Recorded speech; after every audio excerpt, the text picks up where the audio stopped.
Collaboration with others brings a lot of benefits that would eventually lead to easing your own workload and fostering your expertise. Although establishing collaborations with numerous external partners might seem a big effort, such synergies might bring fruit in clear and more detailed guidelines, databases, shared responsibilities, better information flow, and even saved human and financial resources. Collaborations can cover a broad portfolio of high-quality services, from handling all the administrative issues related to relocation, such as residence permit, health and social insurance, tax, vehicle registration, pets, and others, to social and networking events, to career development opportunities, language learning, smooth access to labor market, education of family members, and access to healthcare. Let's first have a look at the internal collaborations. The first step is to explore your own local conditions and services for international PhD students and academics offered by various units within your own organization. Whether it is the central or faculty international relations offices or welcome centers, Erasmus Students Network, research offices, HR departments, and others.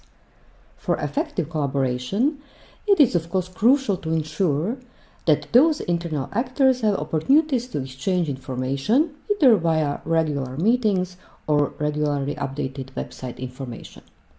Is this the case at your institution?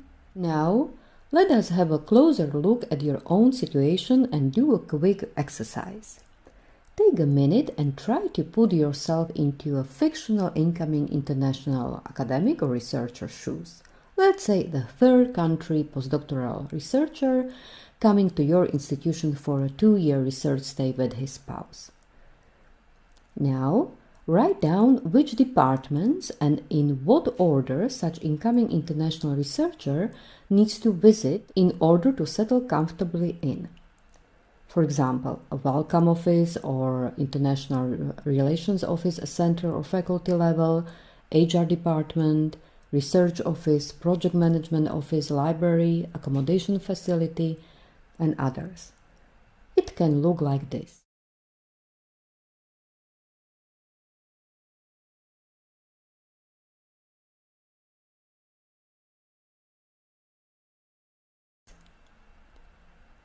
Next, try to answer following questions.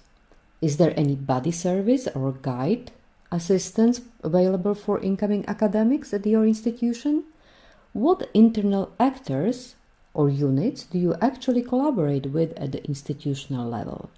Try to list up to 5 internal actors. Now that you have already reflected on your own existing institutional collaborations, let's have a closer look at possible external collaborations. So, who could you collaborate with? Here is an overview of a few potential external collaborators. The list is not exhaustive, of course. One of the top natural collaborators could be other local or regional universities and higher education institutions, research organizations, and technological centers that could provide joint services. A good example of joint formalized collaboration where several organizations provide services in one place, so-called one-stop shops, are for instance the International House in Copenhagen, Denmark, the Euraccess Service Center Brno that provides support for international researchers in South Moravian region, or Welcome Center in Tartu in Estonia, which I will talk about in detail later in this video, and of course many others. You could also establish a partnership with a city council or municipality, since many municipalities have already or plan to set up a welcome center providing information, assistance, and counseling to all foreigners coming to study, work, and live in the area.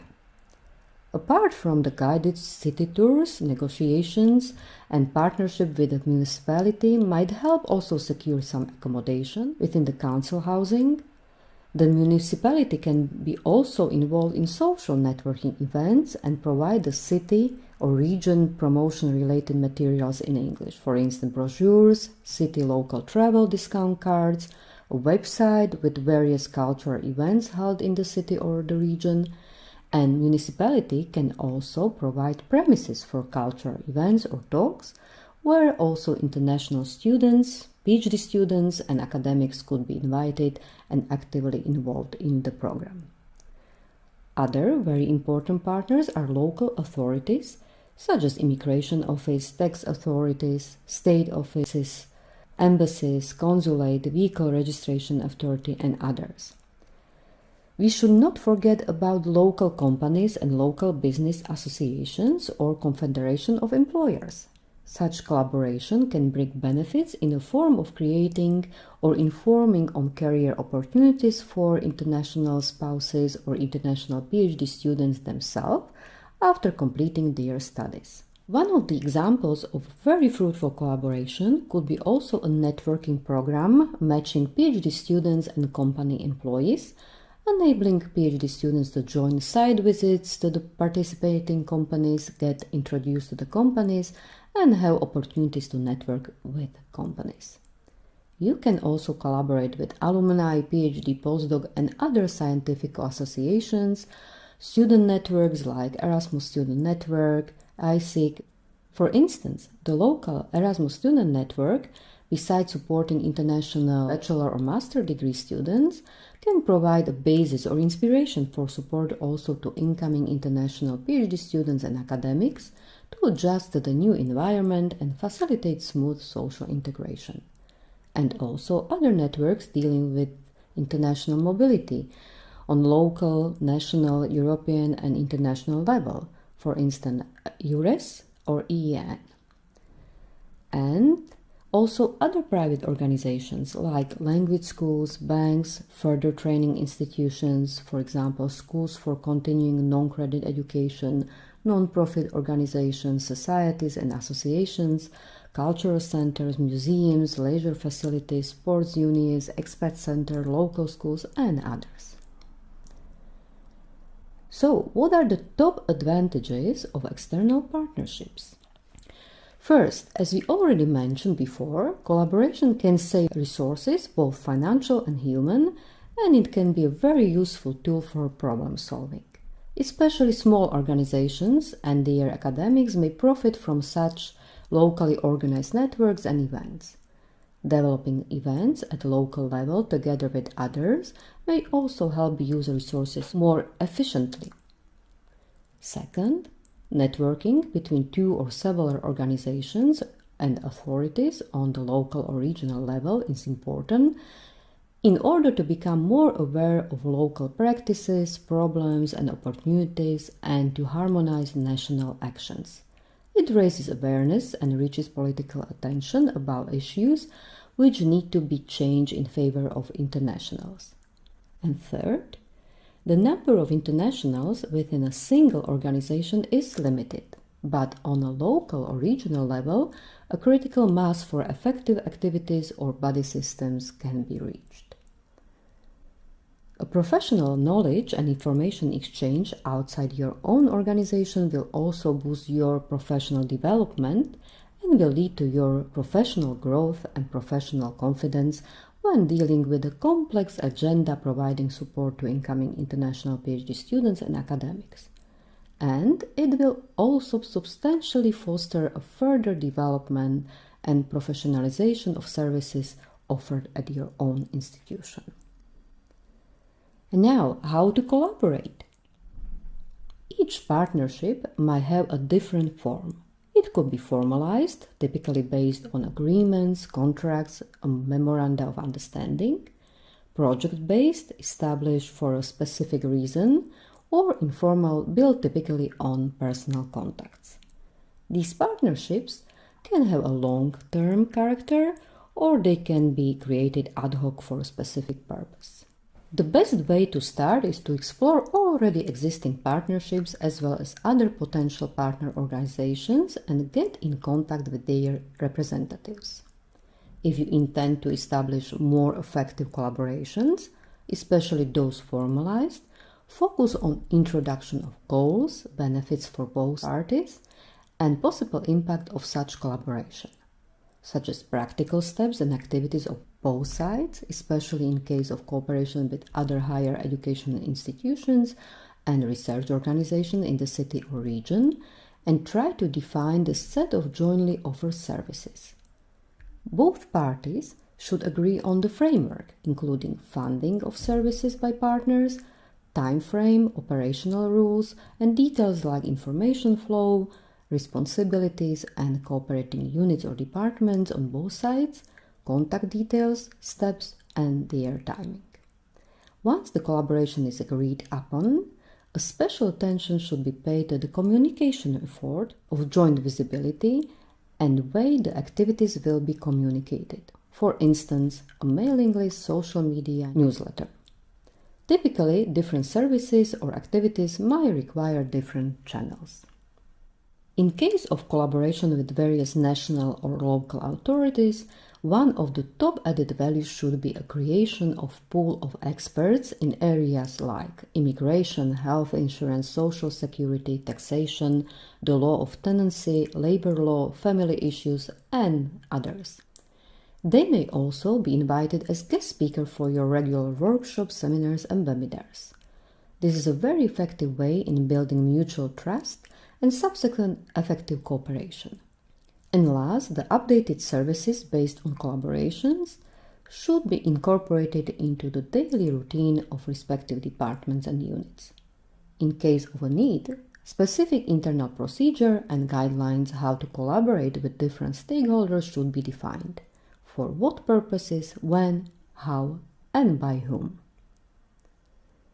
And also, your institution can engage in collaboration with already existing professional networks dealing with internationals like Euraccess, ESN, EURES, and others. A special example of fruitful collaboration is organizing of various events for international academics, for instance welcome events, along with other organizations or City Hall while inviting both local and international academics. Such a mixing event is a great opportunity for networking between both international and local PhD students and academics, and could bring benefits to both groups in the form of more effective social integration and even collaboration. And let's get back to one of the examples of successful collaborations that I have already mentioned before, a welcome center in Tartu, Estonia. It is a joint welcome center where 4 organizations such as University of Tartu, Estonian University of Life Sciences, City of Tartu, and Estonian Ministry of Culture have jointly created a welcome center that welcomes all the internationals coming and staying in Tartu. The center offers registration services such as residence registration, personal ID code, residence permit consultation, career consulting, tax consultation, accommodation opportunities, health and safety. Their welcome program consists of several modules which reflect on specific situations of internationals, like basic studying, working and entrepreneurship, research, family life, children and young people. The center provides information on basic needs such as finding housing, living in Tartu, health and safety, banking, and organizes various events such as get-together once a month, exploring relevant topics, helping understand the country and its people, introducing local culture, and sharing useful information. They also offer a specialized program for spouses, comprising networking meeting with local professionals, HR managers and recruiters, training sessions, individual career and networking consultation from Public Employment Service. This program is free of charge and organized by Work in Estonia partners. You can check their website. Needless to say that receiving all the required services in one place can make the life of an incoming academic and her or his family much easier, but also this is very advantageous, especially for small universities or research organizations. And here we again talk about saving resources, both human and financial. To find out more on how such collaborations could effectively operate, check our online Universe Explorer app where those complex collaboration concepts are described in detail. And if you want to learn more on how to create and benefit from external collaborations, watch a dedicated training module on this topic, Local Partnerships, created by our project team. You will find a link to the module below this video.